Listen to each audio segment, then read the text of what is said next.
नमो हरिहराय, नमो सिद्धाय, नमो आर्याय, नमो उवझाय,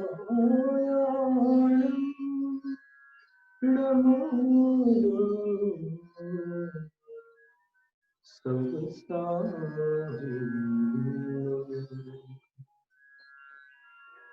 भक्तामर्प्रणतमौलिमणिप्रभाणाम् मुद्योतकण्डलितपापतमोवितानम् सम्यक् प्रणम्य जिनपादयुगं युगादात् स्वालम्बनं भवजले पततां जनानाम्। यः संस्तुतः सकलवाङ्मयतत्त्वबोधात् दुद्भूतबुद्धिकटुभिः सुरलोकनाथैः स्तोत्रैर्जगत्त्रतयचित्तहरैरुदारैः स्तोष्ये किलाहमपि तं प्रथमञ्जनीन्द्रम्।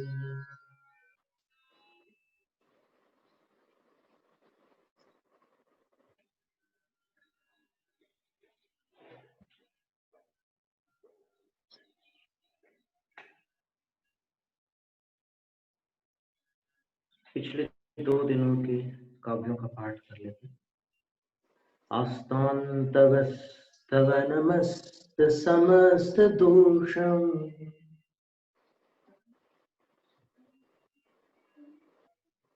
त्वत्सङ्कथापि जगतां दुरितानि हन्ति।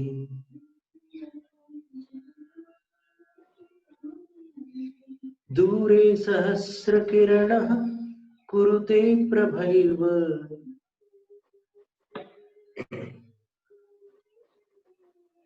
पद्माकरेषु जलजानि विकासभाञ्जी।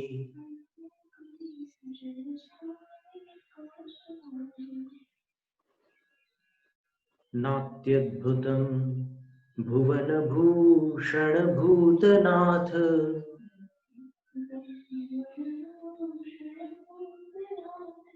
भूतैर्गुणैर्भुवि भवन्तमभिष्टुवन्तः।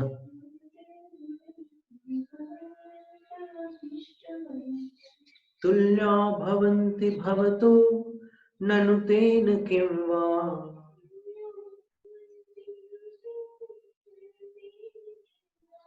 भूत्याश्रितं य इह नात्मसमं करोति।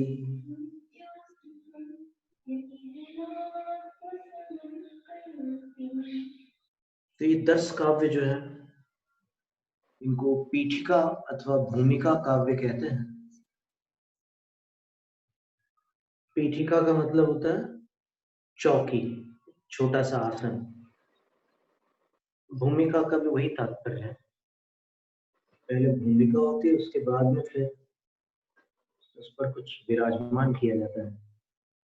तो ये भक्तामृत स्तोत्र की पीठिका थी जिसमें एक तैयारी हो गई। प्रथम काव्य में उन्होंने सर्वज्ञ वीतराग हितोपदेशी जिनेन्द्र के चरण युगल को प्रणाम किया और प्रणाम में सम्यक प्रणाम।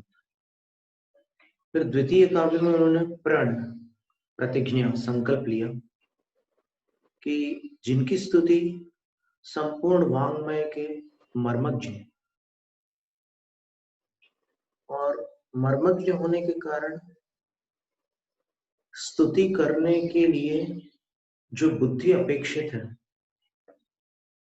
वो उनके अंदर उत्पन्न हो चुकी थी, और उस बुद्धि के कारण जो पटु अर्थात कुशल थे, ऐसे सुरलोकनाथ इंद्रों ने, देवलोक के जो नाथ होते हैं, प्रधान होते हैं, वो इंद्र होते हैं, उन्होंने जिनकी स्तुति उस काल में की थी, कृत युग जिसको कहते हैं, जो यहाँ पर युगादो लिखा ना पहले काव्य के तीसरे चरण में, तो वो कौन सा युग है? तो बतलाया था कि ये पंचवर्षीय जैन युग नहीं है, 12 वर्षीय सनातन युग नहीं है, बल्कि भोग भूमि का संक्रमण काल जो होता है भोग भूमि समाप्त होती है, कर्म भूमि प्रारंभ होती है। तो वो जो कर्म भूमि का प्रारंभ है उसको कृत युग कहते हैं। तो उस कृत युग के प्रारंभ में उन इंद्रों ने स्तुति की थी। अभी भक्तामर के विषय में एक ऐसी भी धारा चलती है कि ये मात्र आदि जिनेश्वर की स्तुति नहीं है, बल्कि कोई भी तीर्थन करो सबकी स्तुति भक्तामर से की जा सकती है। तो ये जो कुछ शब्द इसमें ऐसे आ रहे हैं, प्रथम काव्य में युगादौ ये एक शब्द आ रहा है, द्वितीय काव्य में प्रथमन जिनेन्द्रम ये शब्द आ रहा है, और आगे चल करके और भी काव्य आएंगे। उसमें 24वें काव्य में अव्ययम विभुम अचिंत्यम असंख्य माध्यम आद्य शब्द आएगा। तो ये जो विशेषण है ये सब तीर्थंकरों पर कैसे घटित हो सकते हैं, इसलिए इस स्तोत्र के विषय में ऐसी मान्यता है कि ये आदिश्वर प्रभु की स्तुति है। और फिर ब्रह्मांडम एक विशेषण और आता है 24वें काव्य में, ब्रह्मांडमीश्वर अनंत अनंत की तुम। वो जो ब्रह्मा विशेषण है, ब्रह्मा विशेषण आदिनाथ भगवान के लिए, क्योंकि अभी तक कहीं अन्य तीर्थंकरों के लिए ब्रह्मा विशेषण कहीं हमारी जानकारी में या हमारी स्मृति में नहीं आ रहा है, लेकिन आदिनाथ भगवान के लिए तो ब्रह्मा शब्द बिल्कुल स्पष्ट रूप से उल्लिखित है। आदिवेद सा ब्रह्मणा, ऐसे कई स्थानों पर ये ब्रह्मा शब्द उपलब्ध होता है।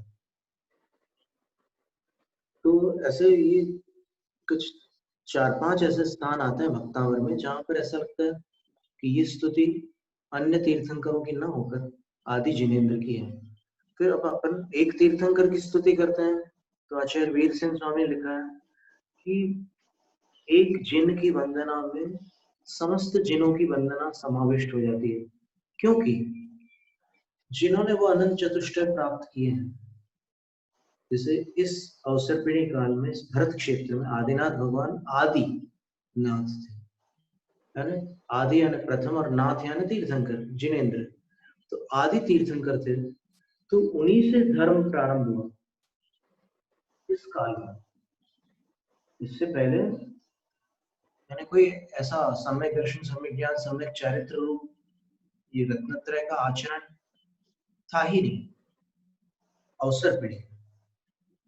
और उधर भोग भूमि में क्षायिक सम्यक दृष्टि जीव चले जाते थे, और जैसे कुलकर थे वो सारे कुलकर जो थे वो असाधारण जीव थे, वो सामान्य जीव नहीं थे। आदिनाथ भगवान से पहले अंतिम कुलकर उनके पिता श्री नाभिराय हुए थे, और उनसे पहले 13 कुलकर हो चुके थे।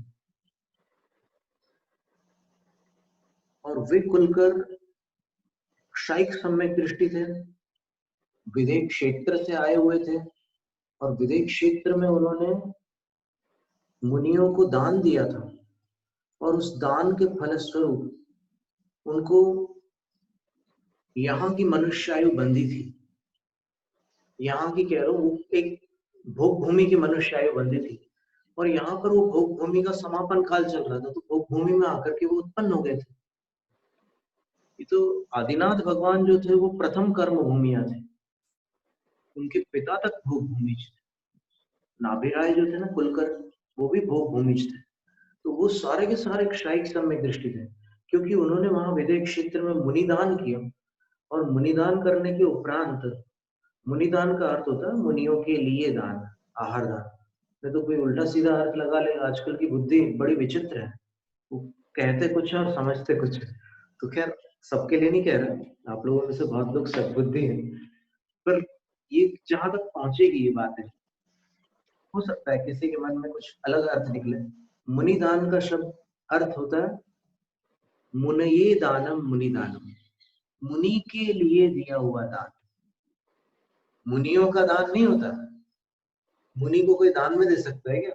संभव ही नहीं है। तो ठीक है, तो उन्होंने मुनिदान दिया था। ये सारा वर्णन जो है तिलोय पंडित त्रिलोक सार में उपलब्ध होता है कि वो मुनिदान दे करके फिर यहाँ जन्मे और यहाँ पर भूमिज बने। लेकिन वहां मुनिदान देने के बाद जो उनको आयु बंद हो गया मनुष्य आयु का, उसके बाद उन्होंने केवली श्रुत केवली के चरणों में क्षायिक सम्यक दर्शन प्राप्त कर लिया और फिर यहाँ से वो सौधर्म ईशान स्वर्ग में उत्पन्न हुए और वहां से मनुष्य बनकर मोक्ष जा चुके सारे के सारे। पूरे 14 कुलकर के जो जीव हैं वे सारे मोक्ष को प्राप्त कर चुके हैं। और फिर अंतिम कुलकर जो थे नाभिराय 14वें कुलकर थे, उनके सुपुत्र प्रथम तीर्थंकर हुए। प्रथम सुपुत्र के सुपुत्र प्रथम चक्रवर्ती और प्रथम कामदेव हुए। तो उस प्रथम का सारा हिसाब वही रहा एक ही परिवार में। और प्रथम गणधर भी वही हुए, प्रथम गणनी भी वही उसी परिवार में जो थी वो। लेकिन वो सब जो त्याग वाले पद है वो त्याग के बाद ही प्राप्त हुए थे, ऐसा है। तो ये इतने सारे विशेषण हैं जो सूचित करते हैं कि भक्तामर स्तोत्र आदि प्रभु की ही स्तुति है, प्रथम तीर्थंकर की ही स्तुति है। और यदि हमारी धारणाओं में संशोधन हो सके तो फिर हम उन जानकारियों का स्वागत करेंगे जो इससे भी अतिरिक्त हो। यानी ब्रह्मा शब्द सब तीर्थंकरों पर लागू होता हो। युगादि, युग शब्द के जो 3 अर्थ है, एक 12 वर्षों का युग सनातन मान्यता में है। जैन शास्त्रों में पंचवर्षीय युग होता है, क्योंकि युग प्रतिक्रमण 5 वर्षों में सारे संघ सम्मिलित होकर एक संघ सम्मेलन करते हैं और फिर वो एक बड़ा भारी प्रतिक्रमण होता है, उसको युग प्रतिक्रमण कहते हैं। उसका उल्लेख भी उपलब्ध है शास्त्रों में युग प्रतिक्रमण का। अब कोई कहे कि मूलाचार में उसका वर्णन नहीं है, एक बात ध्यान से सुनने योग्य है कि सबका वर्णन एक ग्रंथ में कैसे हो सकता है। समय सार में बताओ रात्रि भोजन का वर्णन है क्या? तो करने लग जाओ रात्रि भोजन से, ऐसा नहीं होता है। जो चीज जहां पर है वहां से ग्रहण की जाती है। और अन्य ग्रंथ क्या अपने पूर्वाचार्यों के नहीं थे? अवश्य थे। तो सभी पूर्वाचार्यों के प्रति विनय श्रद्धा भक्ति अगर अपन रखते हैं तभी अपना कल्याण संभव है। अपन आचार्यों में काट छांट करेंगे और वही फिर बात वही आती है, संतवाद पंथवाद ग्रंथवाद। तो ये सब संसार में भटकने के उपाय हैं। आप उन उपायों से, गलत उपायों से बचकर समीचीन उपायों को अंगीकार करेंगे तो अपना कल्याण होगा। ये युग युगाद हो गया, कृत युग का सूचक शब्द। फिर प्रथमन जिनेन्द्र, प्रथम जो है यहाँ पर क्रिया विशेषण नहीं है। प्रथम शब्द जो होता है क्रिया विशेषण भी होता है। दुर्जनम प्रथमम वंदे, एक नीतिकार ने लिखा है मैं दुर्जन को पहले नमस्कार करता हूँ, सज्जन को बाद में नमस्कार करता हूँ। क्यों? क्योंकि फिर उसने उदाहरण कुछ का कुछ दिया। हम उसको आपको सरल शब्दों में बताते हैं कि पहले पैर धोया जाता है, फिर बाद में हाथ धोकर भोजन किया जाता है। अगर दुर्जन को पहले वो नहीं करेंगे तो फिर वो उपद्रव मचाएगा ना, इससे पहले उसको निपटा दो। तो वहां पर प्रथमम जो शब्द है, दुर्जनम प्रथमम वंदे, वहां प्रथमम का अर्थ है सर्वप्रथम। यहाँ पर प्रथमम का अर्थ सर्वप्रथम नहीं है, बल्कि जिनेन्द्रम का विशेषण प्रथमम। कौन से जिनेन्द्र? तो प्रथमन जिनेन्द्र। तो ये क्या है कि एक तो व्याकरण का भी ज्ञान अपेक्षित है, साहित्य का भी ज्ञान अपेक्षित है और आगम का ज्ञान भी अपेक्षित है, तब जाकर के अर्थापत्ति समीचीन बन पाती है। तो आज एक ऐसी एक चर्चा जो अभी हवा में है, ये एक विषय कि भक्तामर जो है वो आदिनाथ भगवान की स्तुति नहीं है, वो सबकी स्तुति है। ऐसी एक हवा चल रही है, तो उसका हमने यहाँ पर आपके सामने कुछ इसी काव्य में से कुछ आधार दे करके समाधान करने का प्रयत्न किया है। फिर तृतीय काव्य में आचार्य कहते हैं, द्वितीय काव्य में उन्होंने कहा कि इंद्रों ने आपकी स्तुति की, उनके पास बुद्धि थी और वो बहुत कुशल थे स्तुति करने में, और उन्होंने जो स्तुति की थी वो जगत हृदय चित्त हरे उदारे स्तोत्री, तीनों जगत के मन को हर लेने वाले, यानी एकदम मधुर सुंदर, सब दृष्टियों से श्रेष्ठ। छंद व्याकरण अलंकार को तो वाङ्मय कहते ही हैं, तो उसके तो वो प्रकांड पंडित थे, अधिकारी विद्वान थे, तो वहां कहीं भी कमी नहीं थी। साथ में वो संगीत के भी शास्त्री थे, विशारद थे, और जो जो गुण अपेक्षित है एक श्रेष्ठ स्तुति में, उसका पाठ और लयबद्ध पाठ करने के लिए जो जो बातें अपेक्षित है वो सब कुछ उनके पास उपलब्ध थी। बस इतना ही था कि केवली के गुण अनंत होते हैं और अनंत को संख्यात शब्दों में बांधा नहीं जा सकता, बस इतनी बात थी।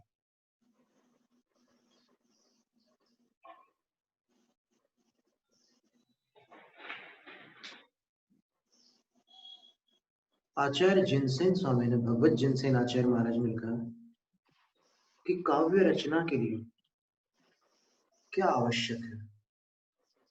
किसी को अगर कवि बनना हो तो फिर कवि बनने की भूमिका क्या होगी।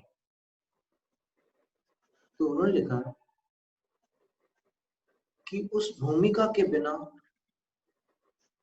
यदि कोई कवि बनने का प्रयत्न करता है तो वो उसका दुस्साहस होगा।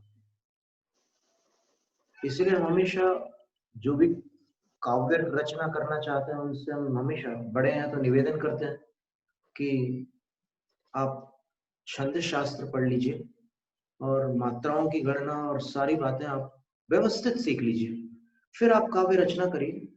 ऐसी हमारी प्रार्थना बड़ों से, और छोटों से हम यही कहते हैं, सबको परामर्श देते हैं कि आप पहले छंद विज्ञान सीखो, काव्य रचना में जो मात्राओं की गणना होती है वो सीख लो, और फिर लय सीखो।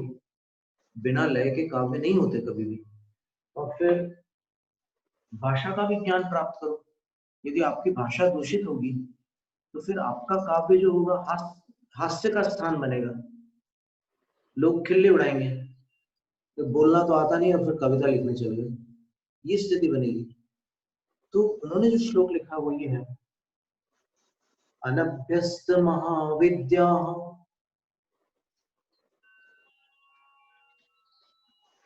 अनभ्यस्त महाविद्या कला शास्त्र बहिष्कृता काव्यानि कर्तुमीहन्ते केचित् पश्यत साहसम्। इसका अर्थ होता है जिन्होंने व्याकरण आदि महान विद्याओं का अभ्यास नहीं किया,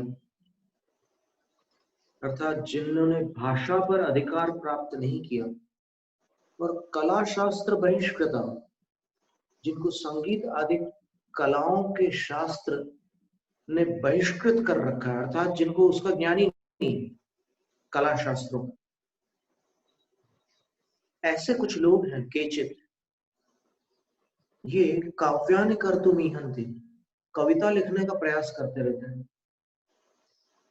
पश्यत साहसम, तो आचार्य जिनसेन स्वामी कहते हैं कि हे भव्य जनों, उनका साहस तो देखो। क्या अर्थ हुआ इसका? उनका साहस तो देखो मतलब दुस्साहस है, वो प्रशंसा नहीं कर रहा है कि उनका साहस तो देखो, वो उनका दुस्साहस है जो संगीत के ज्ञान बिना और व्याकरण छंद अलंकारों को समझे बिना कविताएं लिखने बैठ जाता है।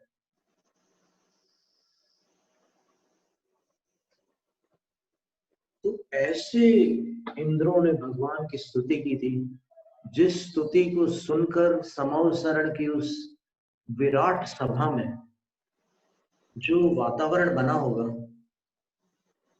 उसकी बस कल्पना ही की जा सकती है, कल्पना भी अधूरी रहेगी, क्योंकि या तो जाति स्मरण हो कि वहां पर क्या हुआ था, वरना यहाँ जो वर्णन है उसके अनुसार तो कल्पना करना भी कठिन है। करोड़ों वाद्य एक साथ बजते हैं और इंद्र अपने मधुर स्वर से, जो यानी आज के जो श्रेष्ठतम गायक, संगीतकार, गीतकार हैं, उन सबसे परे, उन सबसे श्रेष्ठ उनने जो स्तुति की होगी, और वो स्तुति भी हृदय से, ऐसा नहीं कि सिर्फ बुद्धि में अटक करके छंद व्याकरण में फंसे हुए हैं, नहीं, वो भक्ति की धारा में बह करके। और वहां तो भगवान साक्षात विराजमान होते हैं, उनको देखकर बुद्धि चलना बंद हो जाती है, और जब बुद्धि बंद होती है तब भक्ति चालू होती है। ये सीधा सा गणित है। और क्या स्तुति की इंद्रों ने, सहस्त्रनाम स्तोत्र।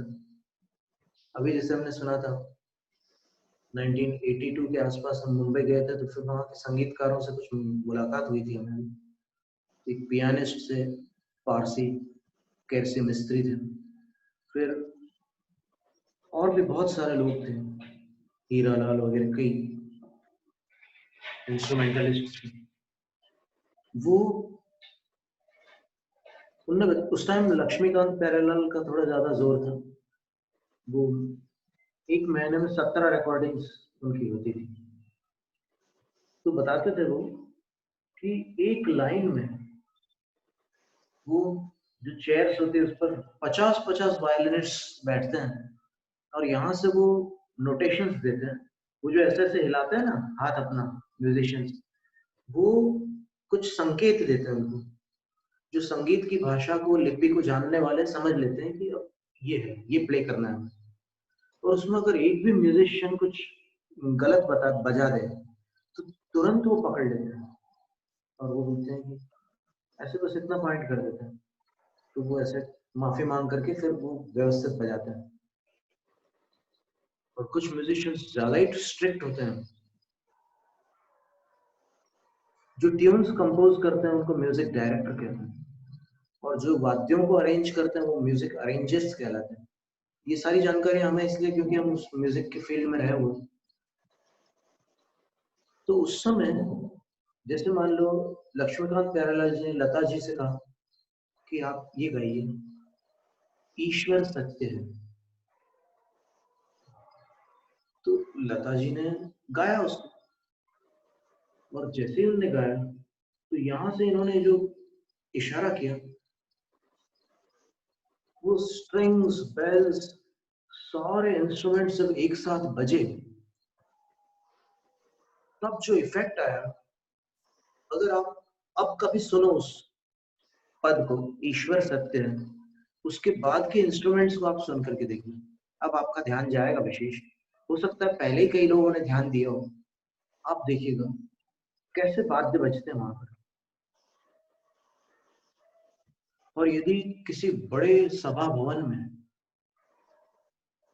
हाई फिडिलिटी स्पीकर्स में, एम्बियंस स्टीरियो में, और एकदम टॉप क्लास साउंड सिस्टम में यदि उसको प्ले किया जाए, तो आपको ऐसा नहीं लगेगा कि ये कोई कुछ बज रहा है, आपको लगेगा कि सामने बजा रहे हैं लोग, वो इफेक्ट आएगा। और एकदम इतना असर होता है उसका संगीत का कि अपने रोंगटे खड़े हो जाते हैं, ऐसी आवाज आती है। अपने फेस पर माइक्रो एक्सप्रेशंस आना चालू हो जाते हैं, सूक्ष्म भावनाएं प्रकट होने लग जाती है, और ऐसी एक अलग दशा में चले जाते हैं अपन। जब आज पंचम काल में ये स्थिति बन सकती है संगीत के साथ, तो फिर वहां समव शरण की क्या स्थिति है। इंद्र की सभा में जो संगीत बजता है, वो भी समव शरण के संगीत के सामने नगण्य होता है। और संगीत को वही समझ सकता है, बहुत दुर्लभ जीव होते हैं संगीत को समझने वाले, जो पूर्व भोग में कुछ साधना करके आए होते हैं। पूर्व भोग में वो कुछ मति ज्ञानावरण का कोई ऐसा क्षयोक्षम प्राप्त करके आते हैं, जो फिर यहाँ पर वो विकसित हो जाता है। कई लोग ऐसे होते हैं जिनके माता पिता या फिर उनके दादा परदादा का संगीत से कोई संबंध नहीं, लेकिन अचानक कोई ऐसा जीव आकर के यहाँ उत्पन्न होता है कुटुंब में, जिसके जीन्स में तो म्यूजिक है नहीं, लेकिन वो एक नामी संगीतकार बन जाता है। यहाँ पर कर्मों की सिद्धि होती है। ये आनुवांशिक नहीं है, कुछ गुण ऐसे होते हैं जो आनुवांशिक नहीं होते, वो असाधारण होते हैं, कहीं और से आते हैं।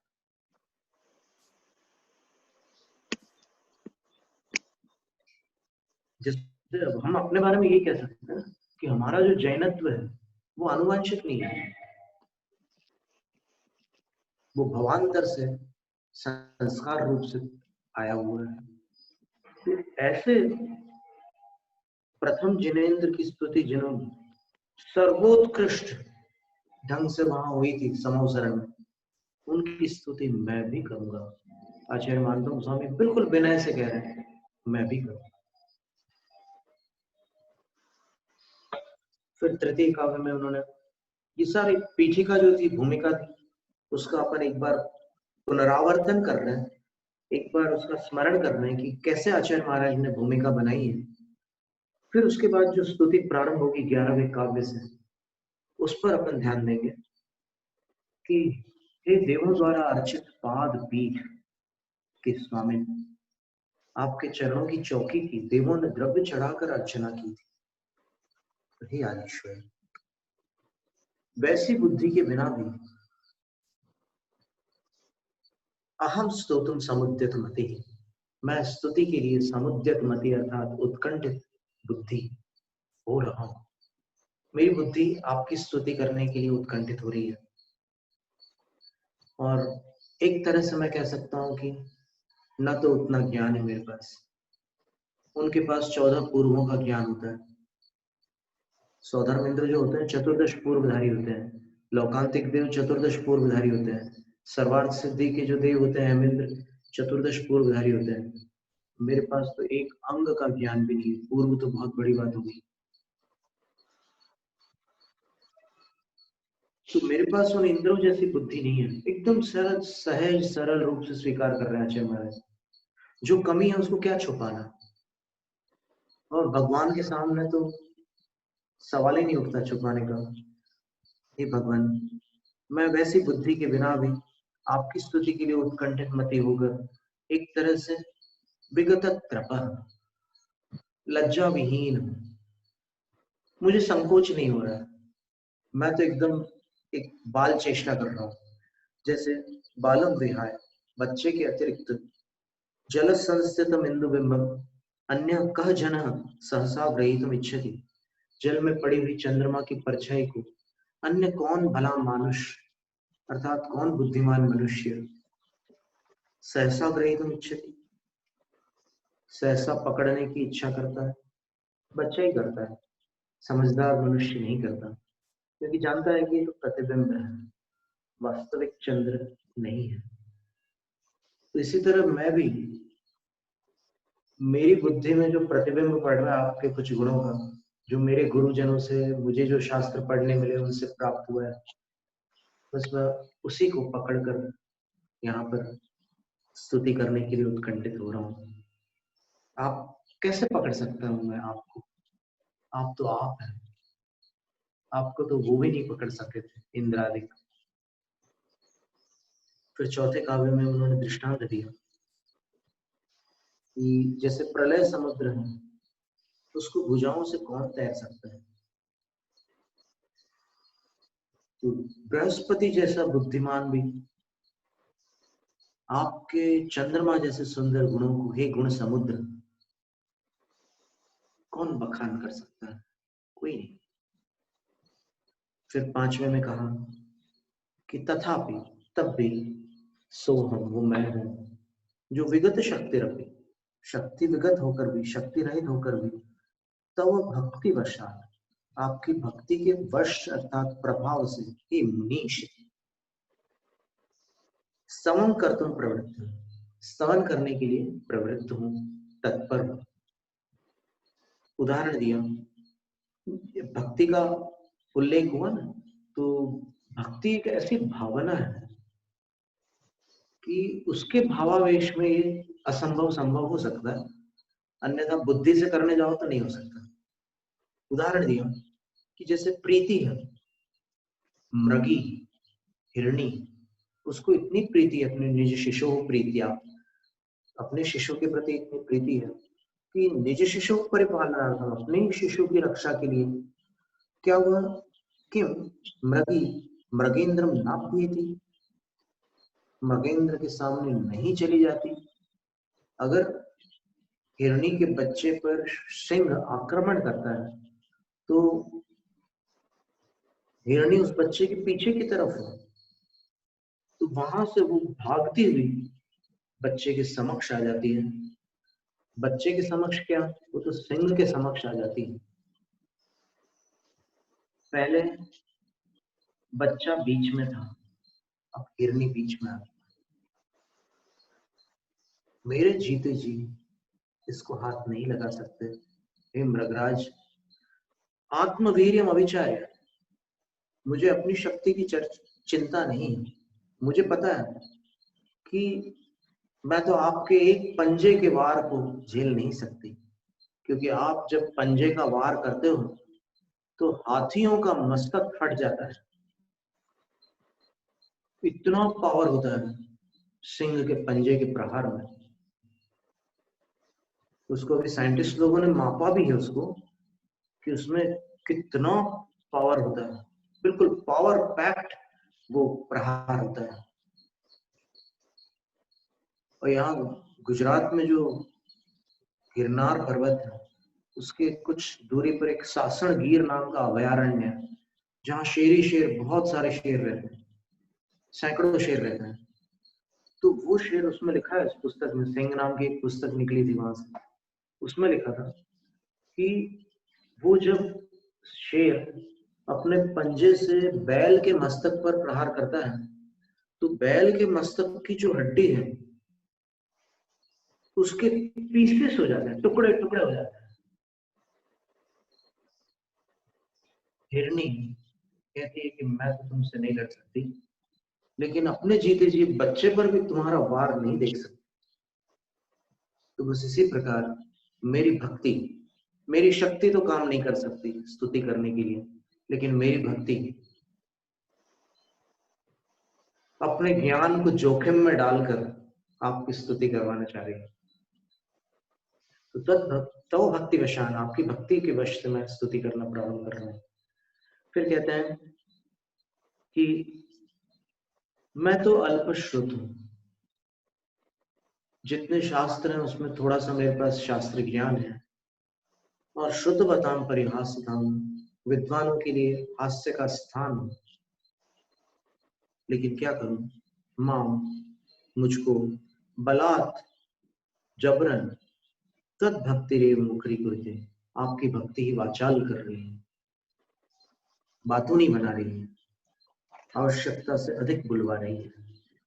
तो ठीक है, माधव बसंत ऋतु में कोकिल पक्षी, नर कोयल, जो वर्षा काल से लेकर शीतकाल तक मौन धारण करता है, अभी कभी कभी कोयल दिखते तो हैं लेकिन चुप, बिल्कुल साइलेंट मोड पे रहते हैं, कोई आवाज नहीं उनके मुंह से।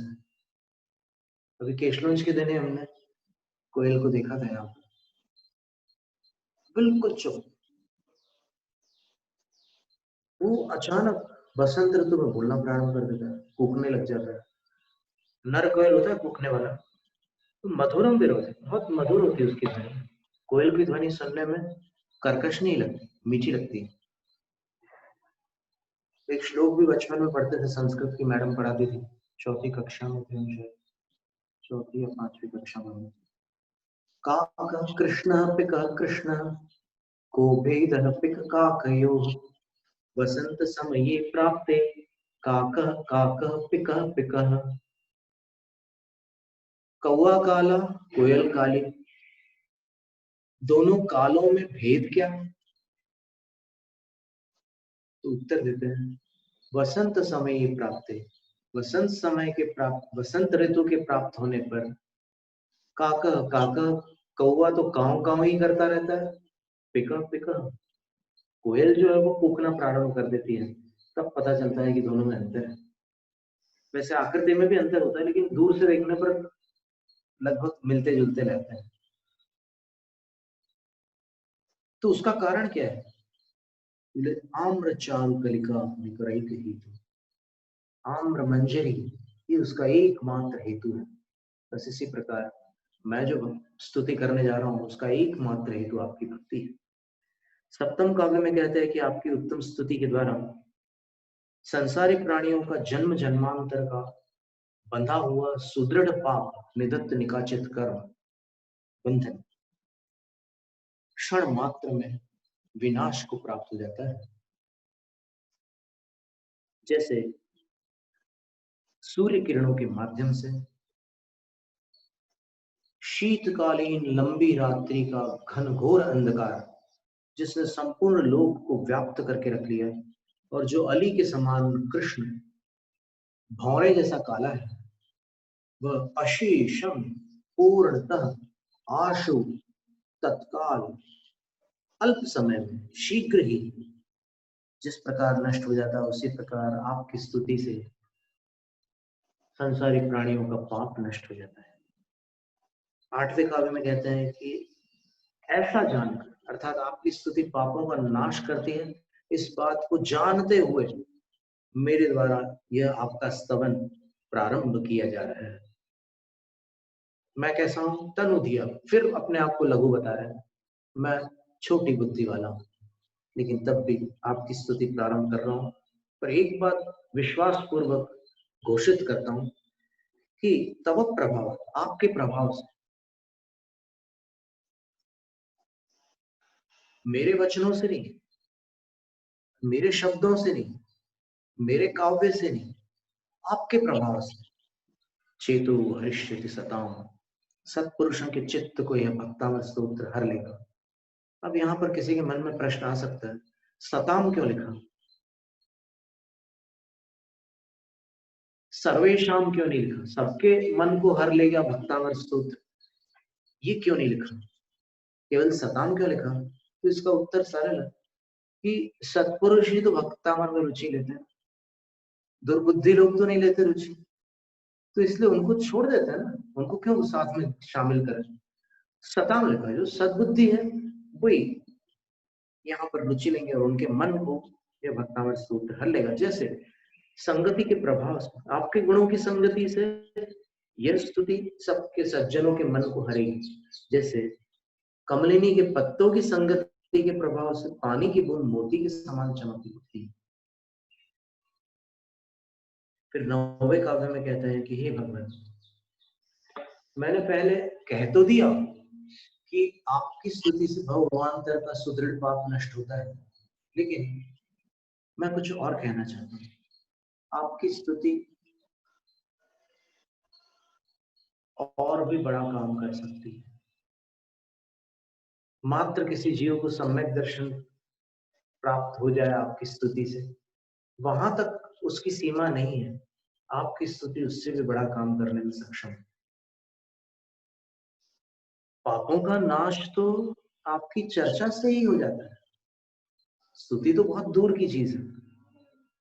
जैसे सूर्य को सरोवरों के निकट नहीं आना पड़ता, धरती पर नहीं उतरना पड़ता, सूर्य की किरण ही पर्याप्त है सरोवरों में कमलों को विकसित करने के लिए। तो उसी प्रकार हृदय में श्रद्धा रूपी कमल को विकसित करने के लिए स्तुति की आवश्यकता नहीं है। वो तो आपकी चर्चा से भी वो विकसित हो जाती है श्रद्धा। तो पापों को नष्ट करने के लिए आपकी चर्चा ही पर्याप्त है। फिर स्तुति से क्या होता है? तो आचार्य कहते हैं कि हे भुवन भूषण, हे जगत के अलंकार, हे भूतनाथ, हे प्राणियों के नाथ, भूवि इस भूमि पर, इस धरती पर, भूतैहि गुणैहि भवंतम अभिष्टवंत, यथार्थ गुणों द्वारा आपकी स्तुति करने वाले भवतः तुल्याः भवन्ति, आपके समान बन जाते हैं। नात्यद्भुतम, साथ में ये भी कह रहे हैं कि बहुत बड़ा आश्चर्य नहीं, आश्चर्य तो है लेकिन बहुत बड़ा आश्चर्य नहीं है। फिर हम किसी अन्य के पास क्यों जाएं जो भूत्या अपने विभूति के द्वारा आश्रितम आत्मसमम न करो, अपने आश्रित को, अपने सेवक को, अपने शरणागत को आत्मसमम अपने समान न करो, नहीं कर सकता। तो इस धरती पर या इस जगत में, यह का अर्थ होता है इस जगत में, इस धरती पर हम उसके पास क्यों जाएं, उससे हमें क्या प्रयोजन है। हम तो आपकी ही स्तुति करेंगे, आपकी ही भक्ति करेंगे।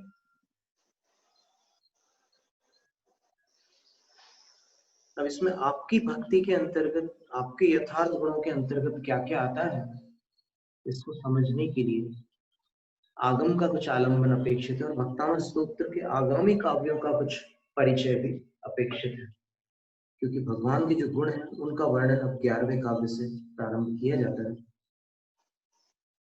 तो आज पीठिका का अपन ने सारांश एक बार पुनरावृत्ति के रूप में यहाँ पर ले लिया।